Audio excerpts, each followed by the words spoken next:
Last దాకా చూడండి, subscribe చేయండి. గంగవాయల కూర టమాటా ఎలా వండాలో ఈ వీడియోలో చూపిస్తా. దీనికి కావాల్సిన అన్ని కోసి రెడీ పెట్టుకున్నాం. స్టవ్ అంటు పెట్టినాం, స్టవ్ పైన మట్టి కంచులు పెట్టినాం. అందులో 4 చెంచాల నూనె పోసుకున్నాం. కళ్యామాకు నలిపి వేసుకోవాలి, వాసన మంచిగా వస్తుంది. పచ్చిమిరపకాయలు, ఉల్లిగడ్డలు దూరగా గోలించుకోవాలి. 2 చెంచాల శనగపప్పు, 2 చెంచాల మినపప్పు, 2 చెంచాల పెసరపప్పు దూరగా గోలియాలి. పుదీనా, కొత్తిమీర, మెంతి,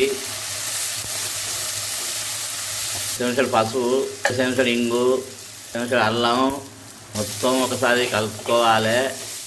గంగవాయల కూర వేసుకోవాలి. ముందుగానే శుభ్రంగా కడిగి కోసుకున్నాం చిన్న ముక్కలుగా. మొత్తం ఒకసారి కలుపుకోవాలి. కోసిన టమాటాలు ఇందులో వేసుకోవాలి. చెంచాల కారపొడి వేసుకోవాలి. తగినంత దొడ్డుప్పు వేసుకోవాలి. మొత్తం ఒకసారి కలుపుకొని 20 నిమిషాలు మూత పెట్టి ఉడికించుకోవాలి. కూర రెడీ అయింది. స్టవ్ ఆఫ్ చేయాలి, దించుకోవాలి. దీన్ని మెత్తగా రుద్దుకోవాలి. ఇలా రుద్దుకోవాలి మెత్తగా. ఈ వంట చేసిన అమ్మ పేరు శ్యామల.